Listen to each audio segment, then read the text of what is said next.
अस्सलाम वालेकुम जी। तो डियर व्यूअर्स, कैसे हैं आप? ठीक है, मैं उम्मीद करता हूँ आप खैरियत से होंगे। डियर व्यूअर्स, आज के इस वीडियो लेक्चर में हम पीपीएससी के थ्रू 18 तारीख को होने वाला जो लेक्चरर ऑफ एजुकेशन का पेपर था उसकी आंसर कीज़ आपके साथ शेयर करने लगे हैं। लिहाजा जिन दोस्त अहबाब ने लेक्चरर ऑफ एजुकेशन का पेपर दिया है, मेरी उनके लिए दुआ है कि अल्लाह ताला आपको अच्छे मार्क्स के साथ कामयाब करे। मैं भी था तो मैं भी अपने लिए दुआ करता हूँ, अल्लाह ताला मुझे भी अच्छे मार्क्स के साथ कामयाबी अता करे और हम में से जो मेजॉरिटी है वो इंटरव्यू के लिए क्वालिफाई कर जाएं और बाद में फिर उनकी सिलेक्शन भी हो जाए। मेरी तो दुआ है कि जितने कैंडिडेट्स थे सब के लिए लेक्चर ऑफ एजुकेशन की पोस्ट हों और सारे के सारे जितने भी जिन्होंने अप्लाई किया था वो सारे के सारे सिलेक्ट हों। एनीवेज़ ये मुकद्दर है, अब देखते हैं किस पर इनायत होती है। चलें जी, क्वेश्चन देखते हैं जी। पहला जो एमसीक्यू है वो है हमारे पास मैस्लो थ्योरी के अंदर जो हाईएस्ट लेवल है, जो सेलिएंट फीचर है, जो खासियत होती है, ठीक है, वो एलिमेंट कौन सा है? तो उसका जो करेक्ट आंसर था वो था सेल्फ एक्चुअलाइजेशन। मैस्लो की जो थ्योरी थी, ह्यूमनिस्टिक अप्रोच भी उसे कहते हैं, उसमें सेल्फ एक्चुअलाइजेशन जो है वो सबसे अपर लेवल पर कंसीडर होता है। नेक्स्ट क्वेश्चन देखते हैं जी। आईपी के हवाले से क्वेश्चन था, तो उसका जो करेक्ट आंसर था वो था इंटरनेट प्रोटोकॉल। आईपी को इंटरनेट प्रोटोकॉल कहते हैं। नेक्स्ट क्वेश्चन था something that urge to action. तो कोई भी चीज़ जो इंसानी फिज़ीक को, इंसानी माइंड को स्टिर करती है, अर्ज करती है, उकसाती है कि वो कोई एक्शन करे, तो उसे हम एजुकेशन की या साइकोलॉजी की टर्म में स्टिमुलस कहते हैं। स्टिमुलस, इसका करेक्ट आंसर क्या था? स्टिमुलस। नेक्स्ट देखते हैं जी। समेटिव असेसमेंट इज, जो समेटिव असेसमेंट होती है ये असेसमेंट ऑफ लर्निंग होती है। जब फॉर का वर्ड आ जाए तो इस प्रेपोजिशन से मुराद होती है ड्यूरिंग। तो ड्यूरिंग के लिए आपको पता है फॉर्मेटिव होती है, तो जो समेटिव होती है वो असेसमेंट ऑफ लर्निंग होती है, मतलब की जितनी भी लर्निंग हो चुकी है उसकी। नेक्स्ट एमसीक्यू देखते हैं। टू मेक न्यू होल, तो अपने नॉलेज को कंसीडर करके या उससे फ़ायदा उठाकर हम कोई भी जो नई इंफॉर्मेशन बनाते हैं उसका जो हमारा मेंटल प्रोसेस होता है उसे नाम दिया जाता है सिंथेसिस का। किसका? सिंथेसिस का। तो करेक्ट आंसर था सिंथेसिस। नेक्स्ट क्वेश्चन है जी, to break something into parts is.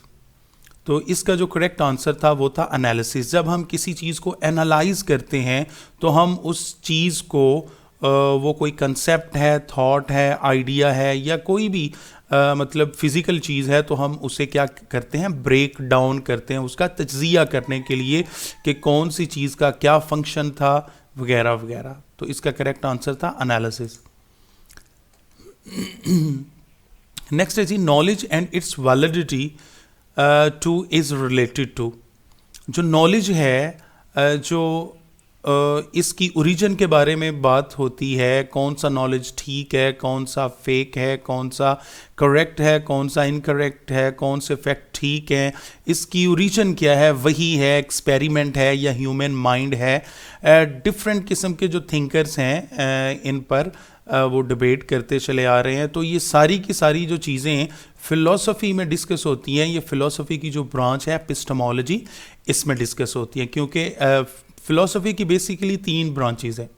अंटोलॉजिकल concepts होते हैं जिसमें रियलिटी के बारे में डिस्कस किया जाता है। उसके बाद एपिस्टेमोलॉजिकल कंसेप्ट्स होते हैं, जैसे ये एपिस्टेमोलॉजी है, इसमें क्वेश्चंस रेज होते हैं, what is the real source of knowledge, which knowledge is genuine and which is fake, ठीक है, या जो डिबेटेड है। और उसके बाद होता है एक्सोलॉजिकल कंसेप्ट्स, जिसमें हम एथिक्स वगैरह को डिस्कस करते हैं, what is right and what is wrong, what are morals and what are immoralities. तो इस तरह की जो चीज़ें होती हैं वो फिलॉसफी की इन तीनों ब्रांचेस में डिस्कस होती हैं। नेक्स्ट जो है वो एमसीक्यू देखते हैं। I went directly to my family. तो ये डियर व्यूअर्स जो डायरेक्टली था ये एडवर्ब था और जो डायरेक्ट था वो वर्ब था। तो एक वर्ब के साथ दूसरा वर्ब इस्तेमाल नहीं होता, ठीक है, अनटिल और अनलेस वो इन्फिनेटिव हो। तो I went directly to my family ये सूटेबल एडवर्ब था जो यहां पर इस्तेमाल होता था। नेक्स्ट क्वेश्चन है जी 3R रीडिंग। तो जो 3Rs हैं उनमें क्या क्या आता है, उसमें आता है रीडिंग, राइटिंग और अरिथमेटिक, और जो चौथा आर है वो है कंप्यूटर का, ठीक है।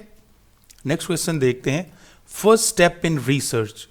जो फर्स्ट स्टेप इन रिसर्च होता है वो हाइपोथेसिस फार्मूलेशन होती है। मतलब आप कोई भी चीज़ जो है उसका सबसे पहले लिंक कायम करने की कोशिश करते हैं अपने मफरूज़े की बुनियाद पर, ठीक है। वो मफरूज़ा आप क्या करते हैं, लिंक करते हैं अपने माइंड के साथ और फिजिकल रियलिटी के साथ, तो उसे हम कहते हैं हाइपोथेसिस फार्मूलेशन। नेक्स्ट क्वेश्चन देखते हैं जी। Hypothesis is predicted relationship between variables. तो हाइपोथेसिस के हवाले से ये क्वेश्चन था। तो जो रिलेशनशिप होता है वो बिटवीन वेरिएबल्स होता है, तब ही उसको हम कहते हैं कि हाइपोथेसिस हमारा जो है वो ठीक है और वो कोई ना कोई चीज़ प्रिडिक्ट कर रहा है। अगर रिलेशनशिप ना हो वेरिएबल्स के दरमियान तो उसे हम कहते हैं null hypothesis, on which there is no way to do और conduct any type of any research. उसमें रिसर्च नहीं हो सकती। अगर प्रिडिक्शन हो हाइपोथेसिस में तो इसका मतलब है there is a relationship between variables and research can be conducted. Next MCQ देखते हैं।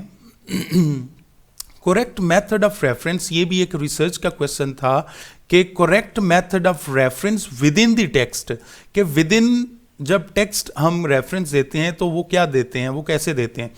तो फॉर एग्जांपल हमारा इधर है नवाज शरीफ नाम है, ठीक है, और इन्होंने कोई किताब लिखी है, और हम जब इनकी बुक में से विद इन बुक रेफरेंस देंगे तो हम इनका जो सेकंड नेम है मतलब नवाज वो नहीं मेंशन करेंगे, बल्कि जो शरीफ है वो मेंशन करेंगे और साथ ही उनकी जो पब्लिशिंग डेट है वो मेंशन कर देंगे, ठीक है।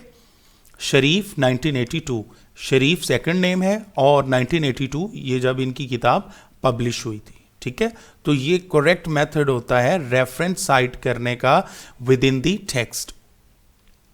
नेक्स्ट क्वेश्चन देखते हैं जी। कीबोर्ड इज एन, तो कीबोर्ड क्या होता है, कीबोर्ड बेसिकली इनपुट डिवाइस होती है।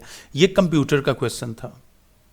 नेक्स्ट देखते हैं जी। कंपैरिजन ऑफ स्टूडेंट्स परफॉर्मेंस, तो जब हम कंपेयर करते हैं परफॉर्मेंस ऑफ स्टूडेंट्स किसी भी टेस्ट के हवाले से तो उस टेस्ट को हम कहते हैं नॉर्म रेफरेंस टेस्ट। क्या, नॉर्म रेफरेंस टेस्ट, इसका ये करेक्ट आंसर था। नेक्स्ट है जी। Teacher can initiate changes on the basis of, जो टीचर है वो क्लास के अंदर किस बेस पे जो तब्दीलियां हैं वो उन्हें जारी करता है, तो वो असेसमेंट इसका करेक्ट आंसर था। असेसमेंट की बेस पर टीचर असेस करता है अपनी ऑब्जर्वेशन के ज़रिए भी, और वैसे भी आपको पता है कि test, measurement, assessment and evaluation, वो जो असेसमेंट होती है ना, मतलब आप मार्किंग की सूरत में भी आपकी हो सकती है, ग्रेडिंग की सूरत में भी आपकी हो सकती है। वो जो असेसमेंट होती है उसकी बेस पे आप तब्दीलियां करते हैं कि कौन से स्टूडेंट्स को आपने प्रमोट करना है और कौन से students are not eligible for promotion to next class. तो इसका करेक्ट आंसर था असेसमेंट। नेक्स्ट क्वेश्चन देखते हैं। Teachers ask student to collect work, इस तरह का क्वेश्चन था। कंप्लीट स्टेटमेंट तो याद नहीं है, लेकिन इसका जो करेक्ट आंसर था वो है पोर्टफोलियो।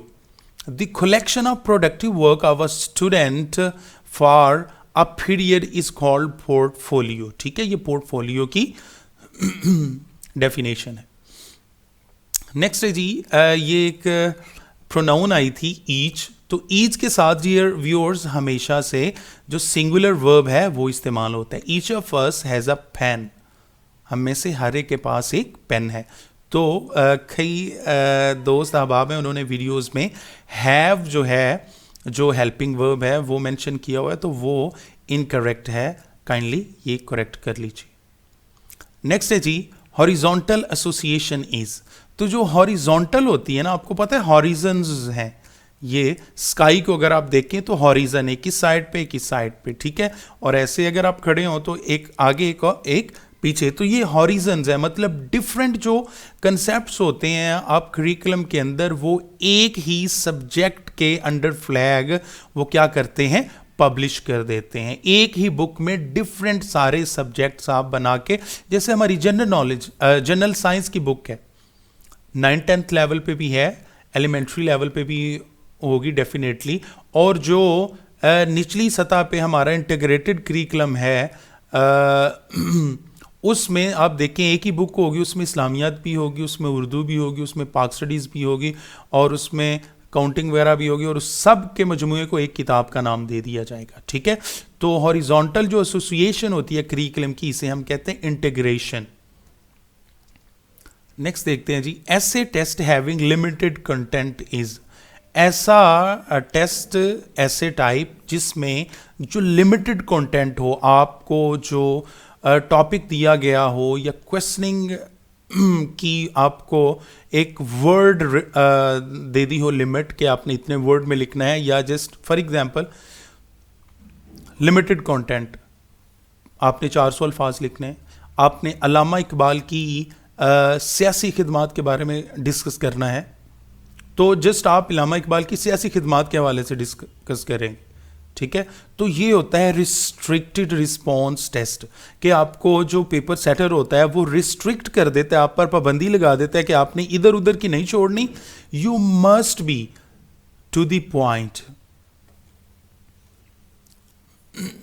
स्ट्रेट फॉरवर्ड जिसे आप कहते हैं, बस उसी का जवाब देना है। तो इसे, इस टाइप के जो टेस्ट होता है उसे हम कहते हैं रिस्ट्रिक्ट रिस्पॉन्स टेस्ट। नेक्स्ट है जी ये सिलेबस के हवाले से एक क्वेश्चन था कि व्हाट इज सिलेबस। तो बेसिकली ये डेफिनेशन पूछी गई थी, list of topics is called syllabus. अगर होता डिटेल्ड डिस्क्रिप्शन ऑफ टॉपिक्स तो फिर आना था कोर्स, ठीक है, और ये लिस्ट ऑफ टॉपिक्स है, ये डेफिनेटली ये इसका करेक्ट आंसर था सिलेबस। नेक्स्ट है जी मैनर्स आर रिलेटेड टू, ये जो डोमेन्स हैं उसमें से क्वेश्चन आया था, बेंजामिन एस ब्लूम ने ये काम शुरू किया था, क्लासिफाई करना कंटेंट के सब्जेक्ट्स के मकासद को, कि बच्चे के अंदर आपने किस तरह की जो स्पेसिफिकेशंस हैं या स्किल्स हैं, स्पेशली स्किल्स वो इम्पार्ट करनी है, वो इनकलकेट करनी है। तो ये 3 डोमेन्स हैं बेसिकली। फर्स्ट थी कॉग्निटिव डोमेन, सेकंड थी अफेक्टिव डोमेन, और थर्ड है साइकोमोटर डोमेन, ठीक है जी। तो मैनर्स जो हैं, मैनर्स ये अफेक्टिव डोमेन के रिलेटेड होते हैं। नेक्स्ट है जी वर्कर्स आर लेजी इन। ये काफ़ी सारी वीडियोस मैंने देखी हैं, उनमें उन्होंने थ्योरी वाई लगाया हुआ है, हालांकि ये ग्रेगर जो थे उन्होंने ये जो थ्योरी दी थी, इसमें उन्होंने वर्कर्स की जो नेगेटिव जितनी भी आप कह लें कि उनकी चीज़ें हैं कि वो लेज़ी होते हैं, वो डंडे के बगैर काम नहीं करते, प्रेशर उन पे होना चाहिए, तो ये सारी की सारी जो negative side of human character है वो उन्होंने बयान की थी, ठीक है। तो ये थ्योरी एक्स है। एक्स जैसे बंदा एक्स हो जाता है ना तो वो पैसिव हो जाता है, लेजी हो जाता है, तो लेजी जो है ना वो वर्कर होते हैं थ्योरी एक्स के पेश नज़र। नेक्स्ट है जी लो ऑर्डर थिंकिंग। ये कॉग्निटिव डोमेन में से था, 3 से 4 थे गालिबन, एक एनालिसिस था, एक एवेलुएशन था, सिंथेसिस था, और शायद चौथा डेफिनेटली अप्लाइंग था। तो ये जो इनमें से जो लोअर थी वो क्या था, अप्लाइंग। नेक्स्ट है जी learning to demonstrate is. Learning to demonstrate is ये कंपिटेंसी लर्निंग मॉडल था। जी तो डियर व्यूअर्स ये थे क्वेश्चंस। इंशाल्लाह अज़ीज़ जो बाकी क्वेश्चंस हैं वो वीडियो के दूसरे हिस्से में इंशाल्लाह अज़ीज़ आपके साथ शेयर किए जाएंगे। मेरी दुआ है कि अल्लाह ताला आप तमाम अहबाब को अच्छे मार्क्स के साथ कामयाबियाँ अता करें। Thanks for watching this video. अल्लाह हाफिज़, बाय बाय।